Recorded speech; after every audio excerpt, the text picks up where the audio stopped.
Hello and welcome. I'm Steve Clemens, editor-at-large of The Hill. Thanks for joining us today for our Diversity and Inclusion Summit, an event in 3 acts. They call it 3 parts. I'm calling it 3 acts. Over the course of the day, we're going to discuss what it will take for diversity, inclusion, and equity to become more than just buzzwords. I'd like to thank our sponsors, Qualcomm, International Franchise Association, and the National Association of Realtors for their support of today's program. And special thanks to Qualcomm for supporting this particular session. Nearly 250 years after its founding, America is more diverse than ever before. However, while stereotypes are beginning to fade, significant barriers still exist. Justice, equal opportunity, inclusion continue to be out of reach for many Black, Hispanic, LGBTQ+, and other minority populations. This is a real problem. What policy initiatives can be put in place to address these gaps and barriers? What will it take for the evaporation of biases, of perceptions, and of bigotry in our institutions, and fair and equitable opportunities opening up across the board and across our institutions? We're going to discuss all of that and more, and I'm going to be joined by some of my colleagues from the Hill's newsroom. Rafael Bernal, with me now, the Hill staff writer, is keeping me company for this hour. He's a great guy, and I look forward to him intervening whenever he wants. Before we get underway, a few housekeeping notes. You can tweet us at The Hill Events using the hashtag The Hill Diversity. Altogether, The Hill Diversity hashtag. We're broadcasting live. We'll be taking your questions throughout the program. And if you experience any trouble, don't laugh, with our live stream, just refresh the page. They tell me that'll be a quick fix. I don't believe it, but I hope it works for you. Our first guest is Congresswoman Veronica Escobar, who represents Texas's 16th congressional district. She's the first woman elected to the seat and the first 2 Latinas from Texas to serve in Congress. And Congresswoman Escobar, great to see you again. So congrats on the next round of elections. You're going to find that they keep coming way too often. But let me just ask you, because I know you've been working very hard on the National Defense Authorization Act to get this dimension of diversity, of minority inclusion, reified in the system. And I want to ask you what's on your mind, and do you believe that our institutions like the Pentagon and whatnot are bases where, essentially discrimination is still running too rampant? Well, first of all, good morning, and thank you so much for including me in the conversation. It's great to see you again, Steve. Great to see Rafael. I feel like none of us have connected in any real way except electronically, so it's always good to see you. Yes, the National Defense Authorization Act, which is a really important tool, obviously, for creating change inside of the national defense space, this year includes some really good work that my colleagues and I did on increasing diversity. I just visited a military installation recently, and on that visit, I spoke with groups of women. When we think about diversity, we frequently think about racial issues and the racial challenges that exist within institutions. But, you've also got to think about women as well, of course. And so I want to remind everyone that diversity includes the need for, pathways to leadership for women as well. Those conversations, Steve, that I had with those women were incredible about just how all the blind spots that the military has when it comes to women in service, and really in many ways sort of the really significant limitations that are placed on their ability to advance. As a member of the House Armed Services Committee, we have hearings all the time. And it is so obvious when we have those hearings of higher level leaders at the absolute, the height of their career, the height of power, those who are at the leadership table, they are frequently white men. And I've asked the question before about what the military is doing to create a pipeline for leadership that is diverse. I'll give you an example, many of my constituents who have wanted to go into the military, many of them are first time members of the military. They're children of immigrants. And so they are not part of generations of folks who've been in the military. And so they don't always know the best route to ascend through that leadership pipeline. So we need mentorship programs for, especially for our first-time military service members. We need to make sure that those mentorship programs are not just, kind of surface programs, but where we work to build relationships so that the people who are committed to the military see that we are committed to their success as well. So very excited about that. I want to ask you another question. I'm going to turn it over to my colleague, Rafael, but I want to ask you have these, I should say, Helene Cooper, a friend of mine at the New York Times, did this expose on the command staff of the military services. White guys abound, very, very few. When we see an exception, a female general or admiral, a person of color at that command staff level, and the sort of next iterations, there's no, it's very clear that this is a structure that has been dominated by white guys. So when they sit in front of you in the committee, what do they say they're going to do to change that pattern? And because it's very clear that nothing has worked at the command staff level, at a level to make somebody. I'd like to see a day when this is not when people in that level are not an exception.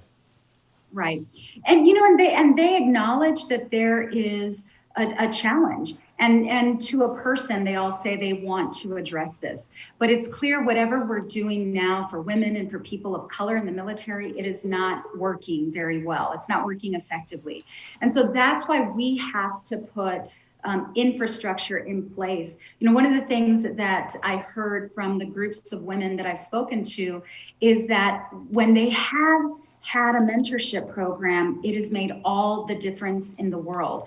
But unless we are actively setting those programs up, unless we are funding them, unless we are, basically creating a permanency for them, they're not, they're not sustained. And so everyone wants to fix the problem. There's no doubt, but it's clear that we need serious intervention in order to fix it. Now, I briefly want to switch over to politics because I have that bad habit. You're in the running to lead the Congressional Hispanic Caucus, but this has been a tough election for the caucus. Just in Texas, you were looking to expand to have the first Afro-Latina from Texas, and that didn't happen. It's generally, so Democrats have relied a lot on the tri-caucus and the unity of sort of the diverse caucuses to have a lot of their wins over the last 2 and 4 years. How is the CHC's and the tri-caucus's role going to change now that, you took a beating in this election? We did. I was hoping that we would exponentially grow the Congressional Hispanic Caucus. And I was heavily invested in those races, not just financially, but I was invested, in terms of the relationships, trying to help who I thought would and could be new colleagues. And so election night was, pretty depressing when I saw that so many of especially Latinas, especially the women who I was hoping would help grow the caucus, didn't make it across the finish line in the way that we wanted them to. We really have to be far more unified as a caucus. And, as you mentioned, I'm running for Congressional Hispanic Caucus chair. One of the things that I've shared with my colleagues is should I be elected, I'd want to have a strategic planning session immediately before the end of the year so that we can define our priorities, but also talk through what, what our play will be going forward to push our agenda and how to best push that agenda. I think part of demonstrating to the American public that, that we clearly are the better leaders, the Democratic Party, is by demonstrating that through our legislation and through the leadership that we provide on the Hill. And so I want the Congressional Hispanic Caucus to be far more strategic and proactive, and that's what I'd focus on if I were chair. So Representative Veronica Escobar, thank you so much for helping us to launch this set of conversations. We're going to do 3 hours. We're going to hopefully keep people in here talking about how to make diversity and inclusion steps in that direction real, not just fig leaves. I hope you'll come back and continue to talk to us about this. Thank you so much. Thank you so much. Stay safe. Our next guest is Representative Jennifer Gonzalez Colon. As the first woman to serve as a representative of Puerto Rico, Representative Gonzalez Colon focuses on getting equal treatment to citizens in the U.S. territories, protecting access to education for all, strengthening security, and promoting small business. I have had the pleasure of speaking to the representative before. It's great to see you again. Congratulations. Let me just ask you, the Republican caucus this time has more women than ever. So how is that going down? What do you think is going to happen? What are the future waves? Tell us about it. I think it's a great opportunity. First of all, thank you for inviting me today to this discussion. I think this is a wonderful year for women in politics, and it's the biggest, as you just said, biggest number of Republican women elected to Congress.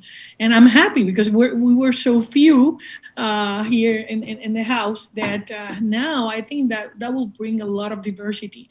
We got a lot of new members that are coming from different backgrounds, not just from the public sector, as you may have Kat Kamak from Florida, who was a staffer before, but you got physicians, you got lawyers, you got people from the business area, private sector, that brings to the arena, different point of views. And I think compromise is not the same thing as surrender. I think right. there are many views that can reach a compromise in many of the issues. And I think that a lot of women were elected, I think is the effort of Representative Elisa Stefanik, Susan Brooks, and many others that were creating, the awareness of that we need more voices here at the House. So I'm happy to receive that. I'm the vice chair of the Caucus of Women, bipartisan caucus, and the House. So I'm now more eager to have more point of views. And I think this will be a great opportunity, not just to see one point of view, but many from different parts of the nation. From California, where Kim was elected, to Florida, you see a wide range of point of views that may help not just academics, professionals, former military and public servants that were elected as well. Representative Gonzalez Colon, we'll get another question before I bring my colleague Rafael Bernal in, but I want to ask you for a second.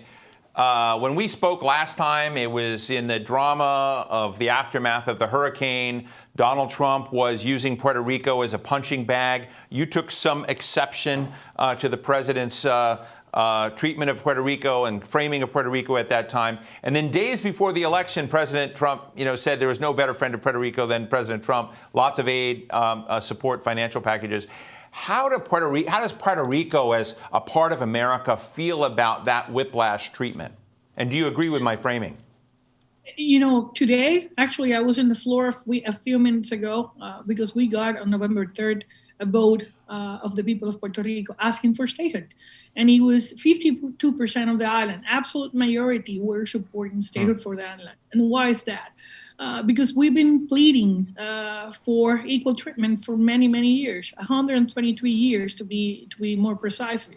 And today is the discovery date of the island, more than 400 years as a part of Spain, more than 125 part of the U.S., and we're still a territory, we're still a colony.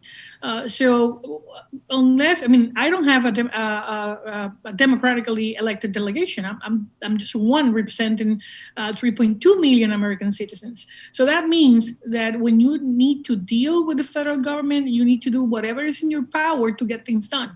And I may say, I did not agree with many of the comments of the president, but every bill that I sent it and I supported providing resources for the island was approved by the president, all of them.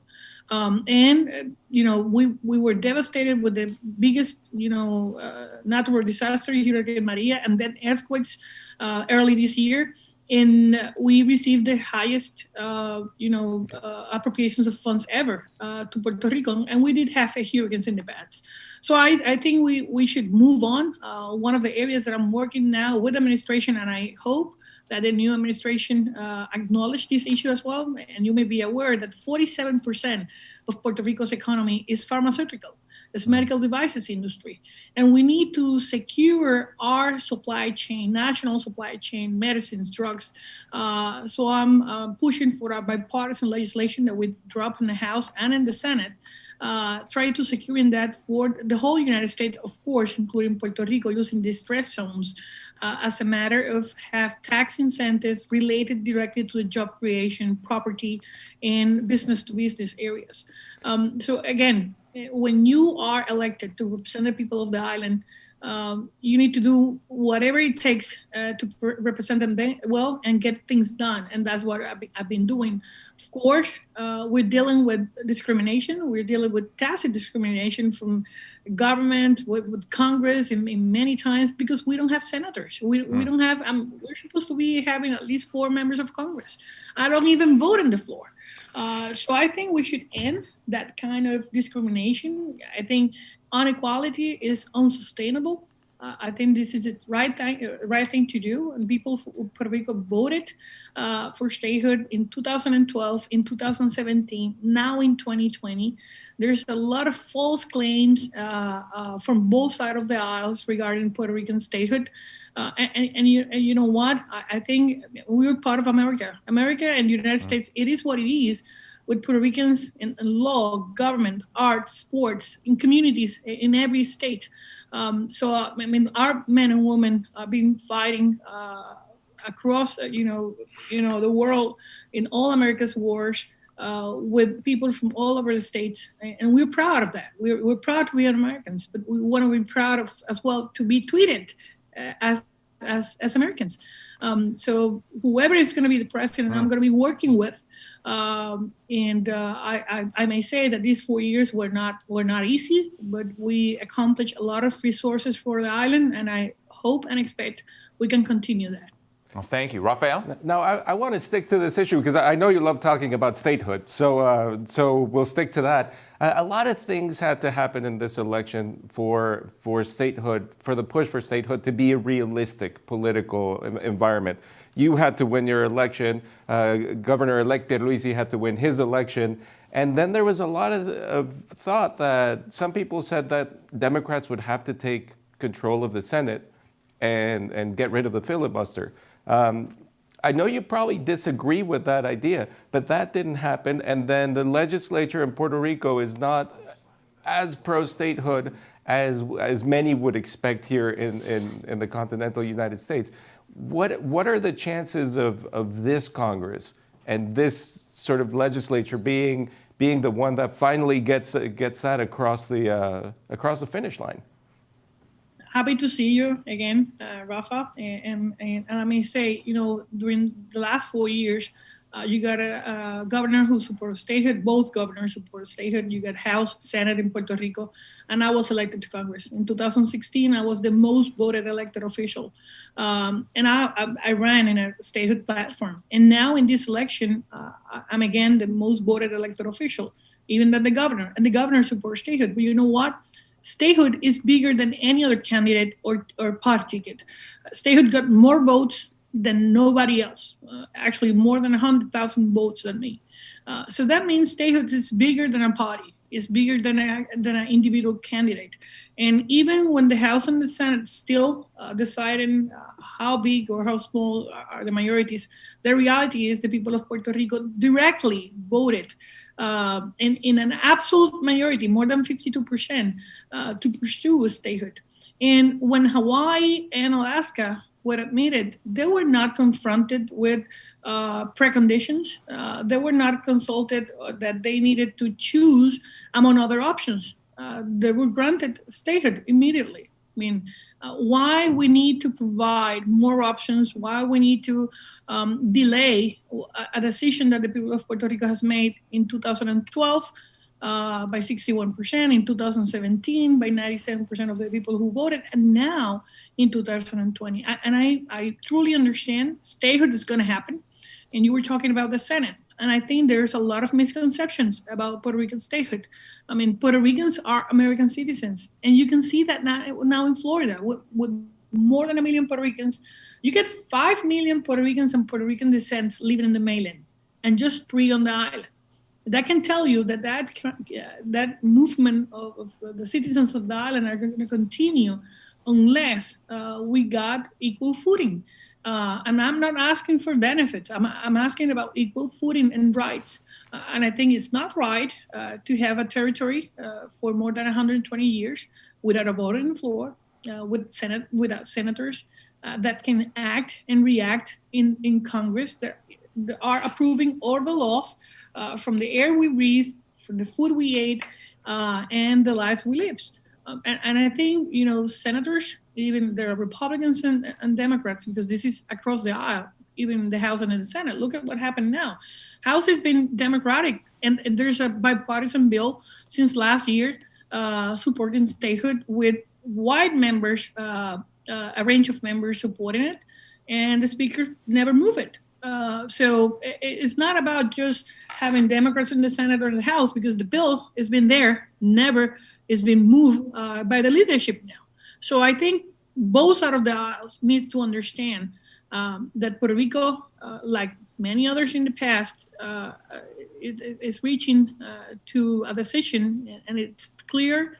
It was made on November 3rd, and I think it's time to move forward and allow the people of Puerto Rico to be respected as American citizens, in the first-class category. Thank you for that. Representative, we have a question from the audience for you. This is from Luis Correa from the Treasury Department. For decades, Hispanic has been underrepresented in the U.S. government full-time force and in the senior positions within the U.S. Armed Forces. Both sectors have 5% or less of Hispanics within their ranks. It is expected that with the 2020 U.S. Census, Hispanic will be reaching 20% or more of the total U.S. population. What ideas you have to significantly increase the Hispanic representation on those two critical sectors of influence in our society? I think that's something that has been happening for many, many years. And I think it's part of the discrimination to Latinos in many ways for many years. And I think every time we got a Hispanic or a Latino in a leading position, you see the changes. People respect that. And I think we should increase what opportunities are available, what are the posts that are open, and requesting that as part of the leadership. More Latinos are being elected to Congress every year. As part of the Women's Caucus, we've been talking about that during the last year. And I think now, with more women elected and Latinos as well, both sides of the aisle should move. Like in the past, when we got DOJ Secretary of Justice, it was a Latino. We need to have more cabinet members that are from Latino heritage. Not because of that as a requirement, but because we need to open the opportunities in lower career jobs as well. In the case of Puerto Rico, we do not even have a lot of those posts being open. We got a lot of them vacancies for federal agencies on the island, 5 to 10, and they're not even filled. The spaces are there, but they're not recruiting. So sometimes it's about why not hiring when the positions are open. So I agree with you. And honestly, I will look forward to I'm part of LULAC as well, and many other Hispanic organizations. I will try to have a formal proposal for that. Well, Representative Jennifer Gonzalez Colon, I'm on the opinion side of our operation. My buddy Rafael's on the news side, so I can actually say I totally support your efforts on statehood. I hope you'll keep coming back and talking to us. Thank you so much for your thoughts today. Thank you. Thank you for the opportunity. Our pleasure. To conduct this next interview, I'm going to call on my great colleague, Rafael Bernal. Rafael, it's over to you. Thank you, Steve. So Jabari Brisport is a third-generation Caribbean American, a public school math teacher, and the incoming state senator for District 25 in Brooklyn, New York. When he takes office, he will be the first openly gay black person to serve in the New York State Legislature. Welcome, Jabari. Hey, Rafael, thanks for having me on. Yeah, it's a pleasure to have you. So, the first question is on these milestones. We're a fifth of the way through the 21st century, and these diversity milestones are still notable. Are we behind schedule here? We are way behind schedule, but we started at a huge disadvantage in this country. I mean, we were founded as a country as one that only really represented white property owners. So we have a long way to go and a lot of work to catch up on. So in your case, how's your identity and your values? Have they affected your approach to politics? How have they affected your approach to politics?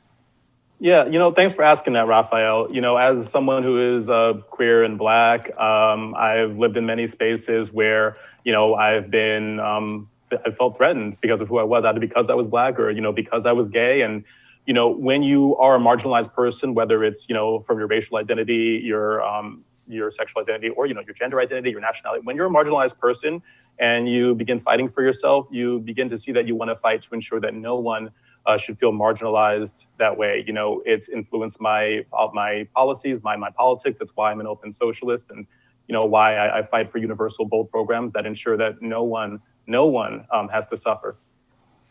And I want to touch on that point about marginalized people. And there's a question of sure, you can support these policies, but at the leadership level, like what do you want to push the people in your party, in the legislature? What do they need to do? How do they open their eyes to really see the things from the perspective of the marginalized?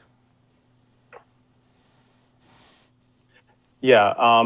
So in terms of leadership, it's really about ensuring that we undo the harms that predominantly harm working class people of color and queer people of color. So, for example, people that are most likely to be harmed by housing discrimination are Black people, people of color. So ensuring that we have a homes guarantee and a cancellation of rent is a huge amount of work to do that would help Black people, people of color. Queer people of color are more likely to have pre-existing conditions or live in poverty and would have suffered from COVID-19. So ensuring that we have a universal healthcare program would go miles towards alleviating the pain in queer communities of color. Fighting for universal programs is the best way to uplift marginalized people. And right now we have leadership that is too scared to do that, or too under the influence of their corporate donors to do that. But that is the direction we need to move in. I mean, that sounds like a pretty dramatic paradigm shift. There's obviously, we're all aware there's a political movement that talks about how this is a movement towards socialism. And I think when they say socialism, they mean Venezuela, they don't mean Norway. And different people hear different things when we use these key words. Do you have a plan to sort of get everybody on the same track and say what you're giving to the marginalized doesn't mean you're taking away from the rest of the country? Yeah, I mean, my plan is very, very transparent. It's to ensure that every single person has a home, because I know that housing for profit has not worked out for the past several hundred years of our nation's history. It is impossible to guarantee something as a human right when it's also an investment that's supposed to make you wealthy. It is impossible to ensure that every person has access to a doctor when there is a profit motive in healthcare and people are looking for ways to cut costs on people's lives. It is impossible to guarantee a jobs guarantee when capitalism requires scarcity. These things are things that are communities of color are very direly suffering from. And socialism is really about making sure that we have community involvement in these industries, ensuring that we have public initiative in these industries, and ensuring that they're not run by a few corporate board executives who couldn't care less about 99% of the people in this country. There's a mentality that sort of the needs of the big cities, the needs of Brooklyn and the needs of rural Kansas are very different. And it's often portrayed in the press as sort of, sure, socialism is fine for the city, but out in the middle of the countryside, you need a little bit more of a capitalist perspective. Does this sort of shift in regional paradigms? Does this mean? Oh, not at all. Right. What do you think of that? And what does it mean for people of color? Because it's not like there's no people of color out in Kansas. True. Well, what's funny, a lot of people don't know is that some great socialist farmer labor parties were out in rural parts of America in the early parts of the 20th century. Everywhere you go, I mean, this notion that a profit motive hurts working class people is true whether you live in a city or whether you live out in rural areas. The fact of the matter, we have last mile issues. When we were electrifying America, electricity companies did not want to build out that last mile into rural areas because it was unprofitable, right? We needed government investment and government involvement to ensure that everyone had access to electricity. We get that issue with delivery services. We get that issue today with telecom and communication services. When people are looking for a profit, rural people get shafted too.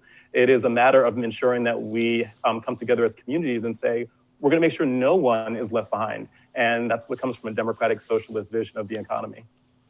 And one last quick one. How do we split this sort of political identity? A lot of how we're divided is because sort of politics is like a sports team, right? You put on that uniform and that's it. You're either red or blue. Is there a way to reach out to sort of say, like, this isn't sports, this is the policies that manage the way we conduct our lives? Yeah, I think the best way to bring people together is really pushing for bold universal programs. I know I've said that a lot and I sound like a broken record, but truly when you say healthcare for all, it is making sure everyone has access to a doctor. Democrat, Republican, Independent, whatever you are, everyone should be able to see a doctor. Housing justice for all. Right? Jobs for all. When we do a Green New Deal, fighting for a clean environment for all, canceling student debt for all, right? These are ensuring that these are things that should go for everyone, regardless of your political ideology, just as regardless of your race, your gender, your nationality, your sexual identity, gender identity, any of that. It's fighting for every single person and saying that no one is worth more than another person because of who they are or how much they make. Well, Jabari, thank you so much for talking to us, and I wish you the best of luck in the legislature. Thanks, Raphael. Thanks for having me on. Over to you, Steve. And now it's time for the sponsor perspective portion of our program. Before we get going, a quick clarification. While I'm conducting the interview and the questions are mine, the content of this portion of the event shouldn't be considered editorial. With that, I'd like to welcome Susie Armstrong, Senior Vice President of Engineering at Qualcomm, and Fadwa Chafik, Senior Engineer at Qualcomm. Susie and Fadwa, welcome. It's great to have you both here. Anyway, Susie and I have long talked about this, and I'm going to set this up, Fadwa, because I love to just, have a conversation on how to make diversity and inclusion out there, particularly for young people, but it's also for people in firms, where there's been just barriers. And sometimes those barriers are just informal in terms of the advice and counsel and nudging that kids get early. And I want to ask, start with Susie for a minute. You have been very active with a program called Think a Bit. I remember a very moving conversation I had with a young girl, happened to be African American, on a device that she put together in a Think a Bit program about a plant and not wanting the plant to lean too much as going to the sun, so it kind of rotated around. It was a super cool thing. But tell us what you feel needs to be done to make diversity inclusion for those people aspiring or who might choose engineering a real thing rather than a fake course.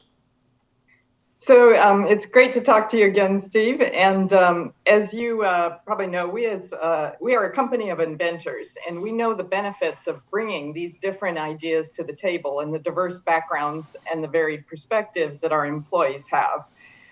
Also, it's really critical that we also believe that access to technology promotes equality.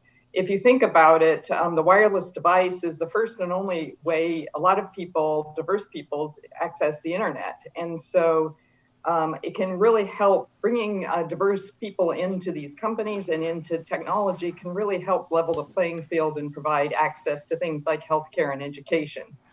Specific to some of our programs, I'll just say a couple words about Think of It Lab.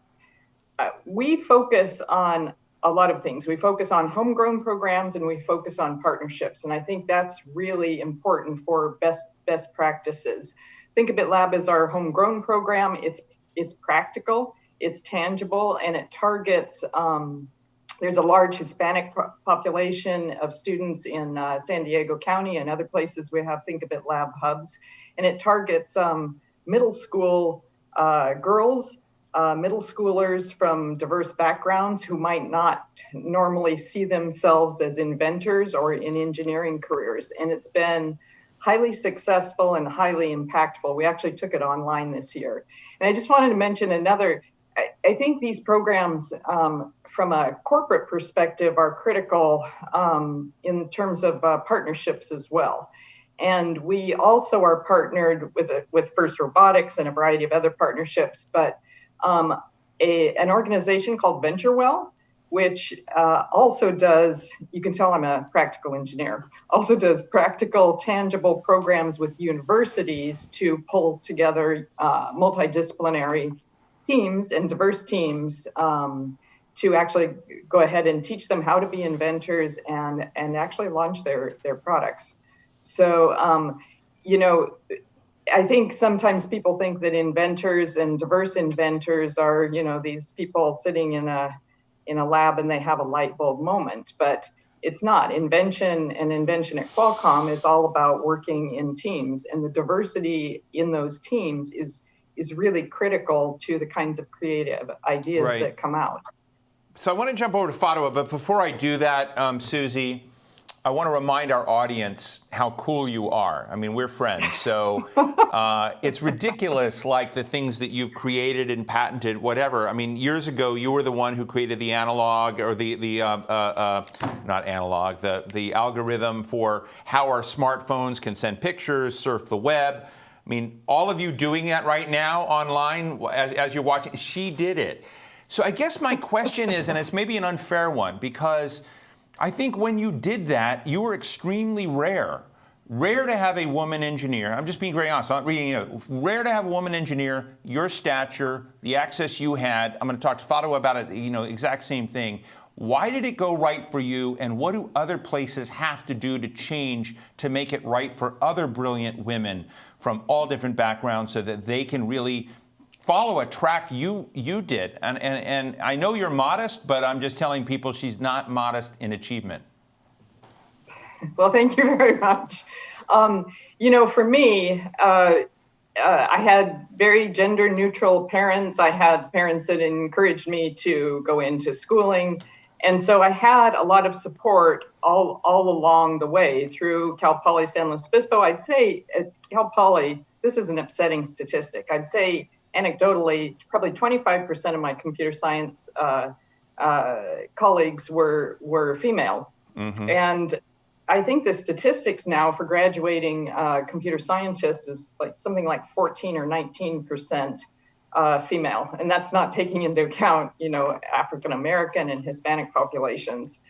So in some ways we've gone backwards.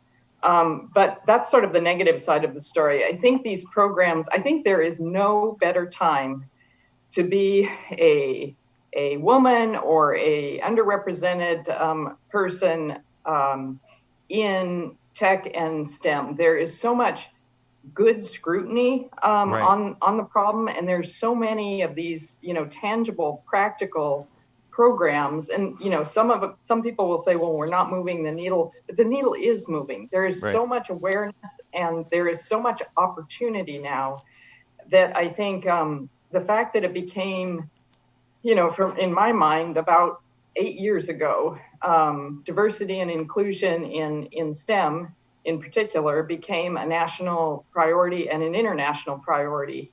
And it became part of the national conversation. And I think that's what's given rise to these incredible programs, you know, starting with grade school kids up through universities, and then retention in companies. So where it went right for me, maybe that was just serendipity, but I think these programs and the national conversation about this situation is incredibly important, and policy matters as well. Right. You know, the Patent and Trade Office actually has had a number of good legislative programs to make sure, the Success Act, make sure that we can accurately count demographics in inventors, the IDEA Act. So these kinds of conversations and these kinds of policies are really critical to making it go right for other people. And I think mentorship as well. Right. I think each and every one of us can have a cup of coffee.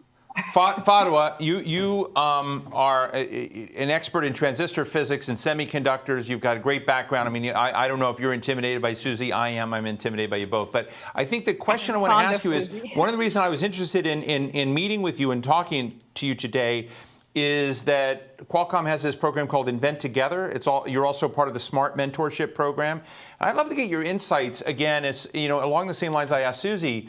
What do you think matters in terms of getting a change in people of different backgrounds and color onto a track at scale? What do companies need to do? What do communities need to do, or schools need to do, that you experienced in your journey? Yes, thank you for having me, Steve, today. So we know from the research that women in the US actually submit much fewer patents compared to their male counterparts. Although they hold 50% or more of PhDs awarded in the US, actually they are only listed in 13% of the patent. And if I look at the computing or the IT industry, so Qualcomm is part of this industry, actually the number of female-only inventions, it drops to 3%. So it's very, very small. And actually what we are doing, as Susie mentioned, and as you have mentioned, so externally, Qualcomm is leading these advocacy efforts, and we launched recently the Invent Together campaign to collect more data and advocate and change policy. But internally, and this is really actually key and important, and I think other companies, but also the academia can do the same. So Qualcomm launched last year the Diversity in Innovation team. So we are leveraging the US PTO Diversity in Innovation Toolkit. So increasing the awareness among our executives, among our employees about the gender disparity in innovation issue. We are educating our membership about the common barriers that actually we hear from the research, but also internally. We are collecting data on the specific root cause of why women and underrepresented minorities within Qualcomm actually submit fewer patents. So this is, of course, by conducting surveys and interviews. So, and once we're having these, data and we can quantify, we can tackle the problems one-to-one. So in parallel, what we are also doing is we are offering actually workshops that one of the things that Susie actually talked about is the mentorship and the role model. And I think for me also, it has been I wish I had the role models growing up who were female patent inventors, patenting, to help me actually submit or believe in my ideas much earlier. So these workshops that we offer within Qualcomm, basically, some of them, they feature underrepresented or women inventors. So that's the importance of that role models. But we are also conducting workshops to demystify the process of patenting. This process is very complex. It's complex for in the corporate world, but also in the academia. I have actually students reach out to me asking exactly the same question. How do we patent? How can we come forward? How we can submit our ideas? So I think these are few things, not necessarily relying on informal networks to navigate that process and make people really believe in their ideas, and their ideas are actually worth filing. So this is probably what I believe we need to be tackling in our communities. Awareness, but also mentoring programs, right? Formal mentoring programs. And I want to really highlight one of the things that Qualcomm does, and I haven't seen in my previous jobs here in the US or previously actually in France. Qualcomm has a formal mentoring programs that the intellectual property department has. So actually we can reach to IP lawyers and engineers, IP engineers, discuss our ideas, get feedback before we submit them. So it basically increases the chance that this idea will go through. So these are some of the few things that Qualcomm has been doing successfully. Of course, to add, Qualcomm is an innovation company. So we have a strong innovation culture, and we are very encouraged by our management actually to invent and bring our ideas forward. Well, look, I wish we had a lot more time, because I love talking, as Susie knows, I love talking about this, but I'll say that one of the things after I've been in this business of talking to people all over the world is I get frustrated when I see fig leaf, artificial, fake efforts on this diversity inclusion discussion, and I gravitate towards those issues where you can change the way gravity has been working, because gravity has been producing an underrepresentation that we have to take seriously. And just talking to both of you, Fatwa Chafik and Susie Armstrong, I get the sense that there are things that are beginning to shift some of those outcomes. So I want to thank you both for joining us today. Susie, always great to see you. Fatwa, thank you so much for joining us, and I hope you'll be back. Thank you. Thank you very much, Steve. Ashanti Golar is the president of Emerge, an organization dedicated to recruiting and training Democratic women to run for office. She's also founder and host of the Brown Girl's Guide to Politics, named one of the top political podcasts by Time Magazine and Marie Claire. Ashanti, great to see you. Thanks for joining us. I'm here with my friend Rafael Bernal. He may want to jump in too. He looks excited to talk to you. Let me just ask you about Brown Girl's Guide to Politics. What animated you? I mean, I know how hard it is to create a platform, keep it going. What animated you to start it, and what's been the feeling out of it that you've gotten? What's the impact that you sense? Thank you for having me. What really started the Brown Girl's Guide to Politics is I was going to the airport one morning back when we were flying, and I had an email from a young girl who wanted advice and mentorship on how to get involved in politics. And that resonated with me because I was that young girl once. I grew up in Las Vegas, Nevada. I knew I loved politics, but I didn't see a lot of women. I didn't see a lot of women of color around me. And it made me wonder, is this for me? Can I actually have a career in politics? And due to amazing women who saw things in me that I didn't see in myself, they uplifted me. And I really wanted to pay it forward and make it more accessible and a little bit easier for the young women who were coming after me. And out of that, the Brown Girl's Guide to Politics was born, really focusing first on our blog. And we did a blog series called Being the Only Brown Girl in the Room. And we talked about how it is very difficult to be in those rooms sometimes, particularly when you do have to talk about issues of race, ethnicity, sexism. And when we did that blog series, we had so many people say, okay, I want to hear more of these conversations. I actually want to hear you talking about it. And the podcast was born out of that.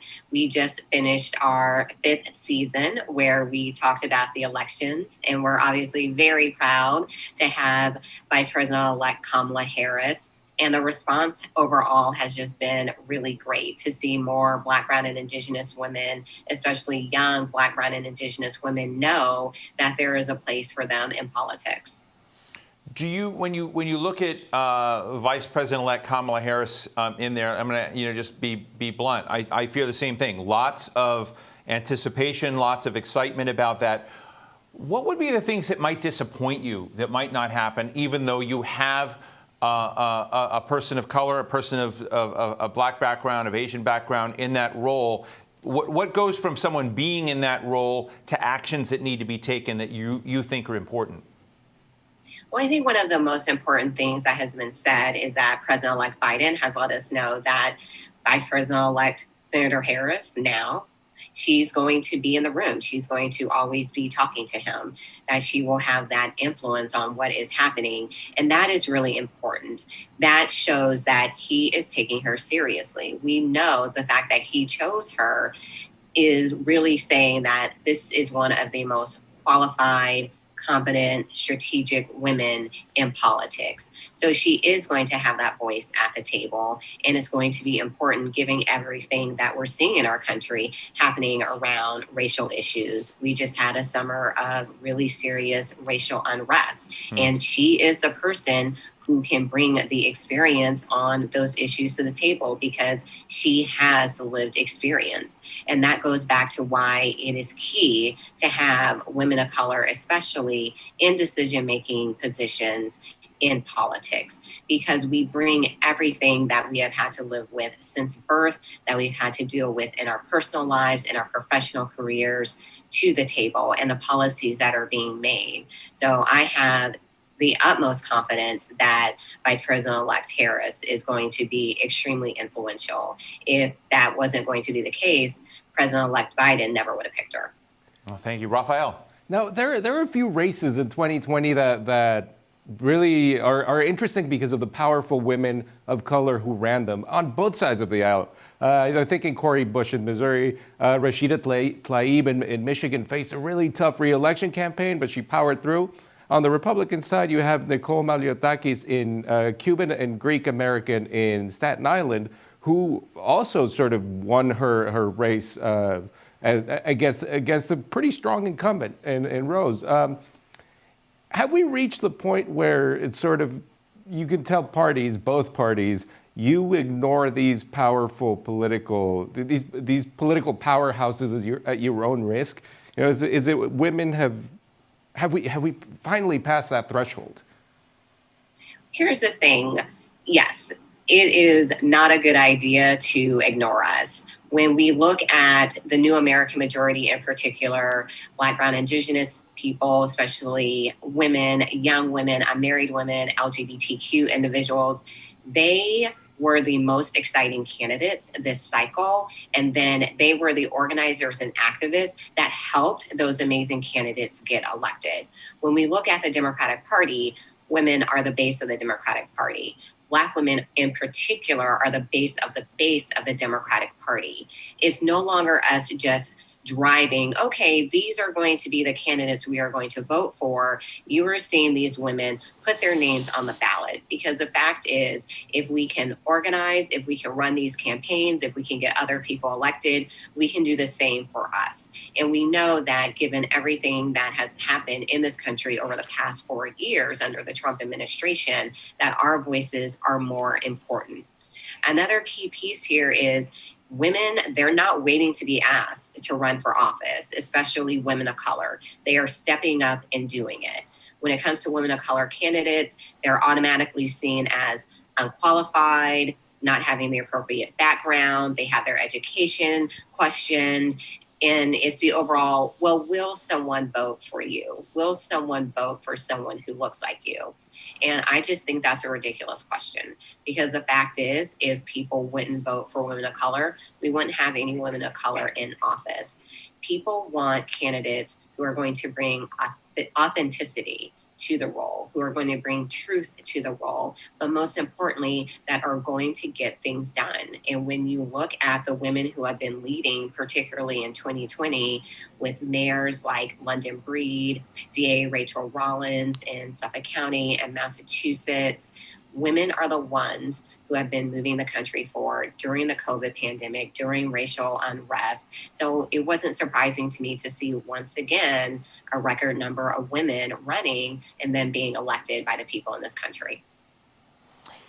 Let me just ask you, just real quick, Ashanti, a last question, and it sort of haunts me right now, and I'm just interested where you see this. We've just gone through this year where after George Floyd's murder, Ahmaud Arbery, Breonna Taylor, others, that people seem to connect across racial divides in America, and we saw protests about police brutality. But more than that, it was really about racial justice in the country and the fact that it was not what it should be, that it was wrong. I mean, you have different perspectives on that, but that's where it is. As I look out there now, I'm just wondering, is that still burning? Do we see police departments being reorganized? Do we see training being done differently? I just worry that, has this been an emotional spike that won't be sustained? I don't mean to be cynical, but it's my job to be that. And what do you, and I just love to get your perspective, what needs to be done to not lose that moment where so many people who were not Black, who were not brown, recognized something was wrong? The reality is that the country really has to address its history with racism, with slavery, with all of these injustices. It's only really been since cell phone cameras became mainstream that people saw what Black and brown and Indigenous people in this country dealt with. The number of conversations I had to have with people after seeing a cell phone video of someone being shot in the back, of having a police officer kneel on them until they die, people were shocked. But for us, particularly in the Black community, these are things that we have always known. Other people are just having their eyes open to them. But I also have to realize that there were 70 million Americans in this country who were also fine with that. They were also fine with having a president who said that he didn't feel the need to understand Black people. So there's still a lot of work to be done. This isn't something that happens overnight. It's long-term change. You see several city councils taking this seriously and mayors taking this seriously, but those are also mainly majority people of color who are leading it, who are taking this issue to the forefront. So it also goes back to, if we want to truly address these issues, we have to have people in elected office who want to address these issues. These conversations, they're hard, they're uncomfortable, but the fact is they're necessary. The only reason that I'm even sitting here having this conversation with you as the first Black woman president of Emerge is because of people who made change, who pushed and said, all right, America, this is going to be real uncomfortable, but we need to do better. And that's why I'm able to be in this seat having this conversation. And it's why I will continue to push for change so that the people after me will have it a lot better than I had. But this is a long-term situation that our country has to deal with. Well, Ashanti Golar, I want to thank you so much, president of Emerge, founder and host of the Brown Girls Guide to Politics. I assume that everybody can go out and subscribe to that, get tooled up and learn from you. Thank you so much for joining us today. Thank you so much for having me. We're now joined by Keith Ellison, Attorney General of the state of Minnesota. He served as representative for Minnesota in the U.S. Congress for 12 years.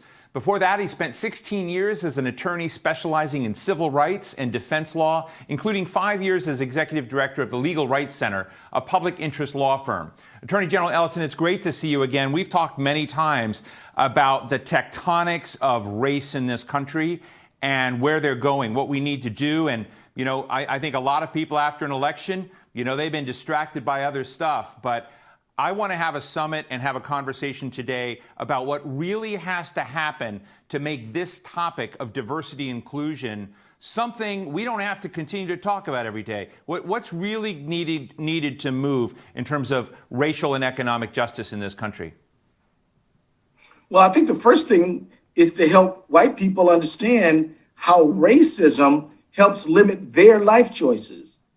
Black and brown people know that, but I don't think that white people in general understand that the only way you can exist as a have little is if there's a have not.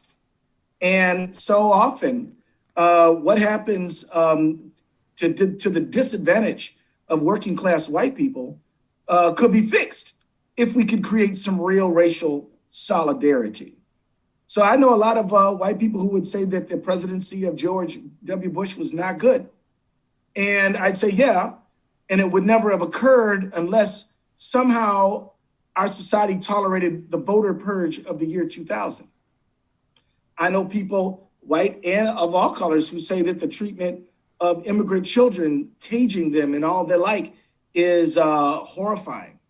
Yeah, but the truth is that is fueled by the sense that immigrants, brown ones, are somehow undermining American working class lifestyle. So much of what we identify as racism and is racism is often used to manipulate the white community, the white working class, into believing that there's some enemy who's not above them. Not the people who decided to relocate the factory. We're not blaming them for the stagnating wages. We're blaming some low-income person who is just trying to survive like everybody else. And, there's a great book out there that I recommend to everybody. It's called Dying of Whiteness. Dying of Whiteness. It's not written by a person of color. It's written by a white person who looks at a number of situations in which the animating feature of racism actually stops white people from taking action that could benefit them directly. He compares, for example, Kentucky and Tennessee. Kentucky accepted the expansion of Medicaid with the Affordable Care Act. Tennessee said, I don't want to pay no taxes for some illegals and welfare queens. And not everybody in Tennessee said that, but there was enough of a sentiment based on focus groups that he did that he found that to be a fairly common strain there. In fact, people dying because they somehow feel that they don't want a brown person to get something. You move over to Missouri, in which white male non-college suicides are spiking because of overdose, depression, and guns are one of the primary instruments of that suicide. We're not talking about it, even though the numbers have gone up. Well, why do we have the proliferation of guns? Everybody who studies this knows there's an undercurrent there of crime. You have to be on the lookout for those people. This sort of thing that you have to use guns against brown people. Now, that's not the only reason. That's a oversimplification, but it's not untrue that much of the drive and the fascination and fetishization with guns has to do with fear of the other, the brown other. So, and yet we let guns proliferate, and white men are, committing suicide at dramatic rates. We're not even dealing with it. Why? Because race. So I think that that's one of the things we got to do. We got to understand how race has always been this ballast, that sort of keeps the vertical hierarchies in place. And that's one of the things we've got to start really doing. Well, Keith, Kamala Harris and Joe Biden just won this election, but lots of Republicans also won this election. They rolled back 7 seats in the House. The Republicans took those seats away from Democrats. The Senate, as things stand now, still Republican controlled. So 2 parts. One, has Kamala Harris's victory on this ticket broken down an important barrier that those who feel these racial tensions can celebrate for real? And secondly, what was going on? I know you wanted to run the DNC. You wanted to be out there. What happened with the rest of the country that didn't go the direction of Biden and Harris, but left Republicans in a very good position in other parts of government? 2 great questions, and thank you for both of them. First, of course, Kamala Harris's presence on the ticket and her victory is a signal that our country, in fact, is going to be a multiracial democracy. It's a democracy where anybody and everybody can participate and should have an opportunity to serve. And that's a great thing. I will say, and I say this in regards to myself, Kamala Harris, Barack Obama, any brown person who has ascended to a leadership position, it's never enough because at the end of the day, just elevating a brown-skinned person, a highly melanated person to a position of leadership doesn't solve the overwhelming challenges that people who in the economy are facing. If Kamala Harris' presence on that ticket does not translate into better wages, better health care, better child care, somehow, then it will be less of an important thing than we would like it to be. I mean, Kamala Harris, the value of her being there is that she's like, look, I know what it's like to be a Black woman in this society. I know what it's like to be a person of Asian descent and an immigrant. Let me tell you about it. And then that should inform policy decisions. Right. And so that's what I'm saying. I mean, just having a brown person is not going to be it. I mean, in fact, if you look at the difference between Thurgood Marshall and the other guy, Clarence Thomas, you will see that it's not just a question of color, Right. It is a question of viewpoint, belief. Now, on the other question, what happened? Why did we win the White House and lose in these other places? Interestingly enough, Steve, and I'd love your take on this, the $15 minimum wage wins in Florida. $15 beat Trump, beat Biden, beat them all. I mean, the bottom line is people's pay has been stagnating for 40 years. People are struggling. And we know that so much of what we call racism blows through the economy. If I'm told I can't rent this apartment, that the reason might be racial, but the effect is my family budget. If I'm not getting paid right because I'm getting underpaid because of my race, that impacts my family budget. If I can't get an FHA loan, if I can't, so many things that we call racism have a direct economic impact, which shows that this bifurcated thing of race versus class is nonsense. It's both. It's always been both. and we've got to treat it like it's both. Now we get to the DNC. You know, I'll just say this, with nothing but great love for Nancy Pelosi, in the 12 years I was in Congress, I never once heard her say, we're going to give recognition to the person who increases voter turnout in their district. I got a lot of emails on how much money I need to give to the DNC. I got buckets of that. I got that every day. They publish your name on who gave the most, who gave the second most, who gave the third most, who has not given anything. So when it came to money, they were on that. They counted that. That was enforced. But when it comes to the things that really win elections, like what is your goal for voter turnout? Can you go up 3%? Can you go up 6%? How many more people can you invite to participate in democracy? That's a conversation we just don't have. We act like more dollars translates into more votes, and that is manifestly ridiculous and unproven. Right. But we do know that door knocking and engagement does win. My thought, I got 3 things for whoever's going to be the DNC chair, and it won't be me. Number 1, campaign because you need a relationship with the people who you would represent, not just to win the election. Winning the election is important, but campaign to have a relationship with the people you would represent. Number 2, understand that the Republicans don't have a better message than the Democrats. They just have more ways to push it out. In fact, they can flood the zone in a way the Democrats cannot. Right.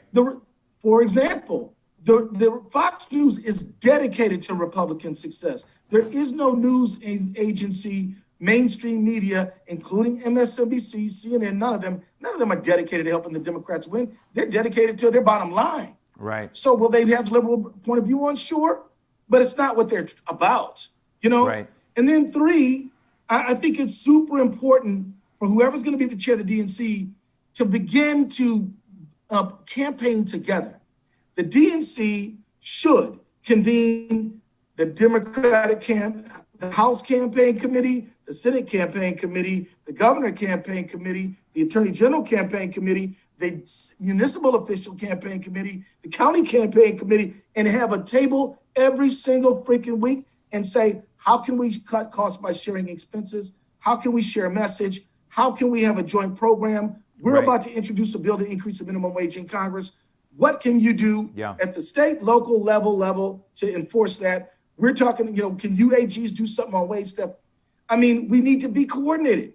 We act like our point of view is so self-evidently correct that it doesn't have to be sold. That's absolutely wrong. Right.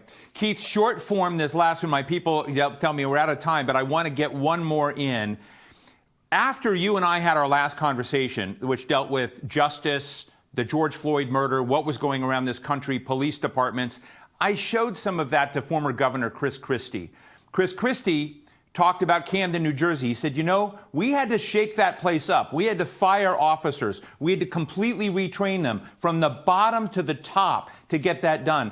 And so I thought Chris Christie's comments from a Republican were so powerful, but yet both in your comments and his, I don't see that happening. I don't see the discussion about what we're doing on training, what we're doing on justice in, particularly over race. And I'm just wondering, in short form, what do you think the 3 most important things are we have to do to get that equation right? Well, let me first of all say, Christie on that point is right. Camden is a success story. It's not a perfect story. It's a success story worth examining. 3 things. Number 1, the collective bargaining agreement must leave excessive force discipline to the chief. There should be an appeal right, but you cannot have a situation where the chief says, you're a thumper and you're beating the crap out of people using excessive force, but you can stay on the force. I mean, whereas the collective bargaining agreement, the arbitration agreement, will put them back on the force over and above what the chief wants to say. That's got to end. Right. Number 2, our training, like Camden, has got to be iterative. You need to use that video, not just to find out who did it. You got to use the video to do simulation training. They do a lot of simulating in Camden. That helps, that works. That's a very positive thing. And then the third thing is, we've simply got to establish a system of law where nobody's beneath the law, nobody's above the law. officers are not above the law. Black citizens are not beneath the law. I mean, you got to have equal justice before the law. That means prosecuting wrongdoing. If we prosecuted the actual violations of law, you wouldn't have all these civil uprisings. And there would be situations where you say to the people, hey, look, I can't prosecute these cops because they didn't violate the law. It looks bad, but I can't prosecute it. Here's why. Can't do it because we don't ever hold the police accountable.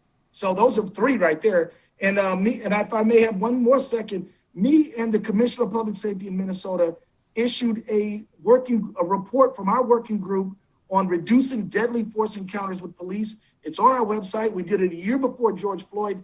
And so please take a look at it. Keith Ellison, Attorney General, State of Minnesota. That is dense and important, just the kind of conversation I like to have. Great to see you again, my friend. Hope you'll come back. Absolutely. That brings us to the end of our first session today, but don't worry, there are two more yet to go.